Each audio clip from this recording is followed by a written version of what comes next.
समृद्धि दीदी पीएम किसान सहायता केबे मिलिबो ताको पाइबा पई कोन किछि नुवा नियम हेछि कि? हरिया भाई तमे कृषक रजिस्ट्री पोर्टल रे पंजीकरण करि दैछो तो? सेटा पुनी कोन?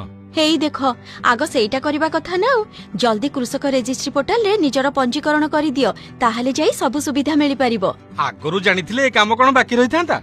हौ आउ देरी न करी पंजीकरण कामटा सारी दियो। एई गल्ली आउ कर देली।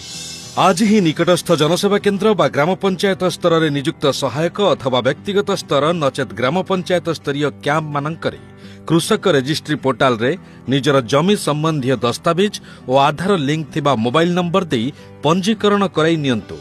कृषक भाई भौणी मानक पई राज्य और केंद्र सरकारक द्वारा प्रदत्त विभिन्न योजनार लाभ पांतु। अधिक विवरणी पई कृषि समृद्धि हेल्पलाइन नंबर 155333 को कॉल करंतु।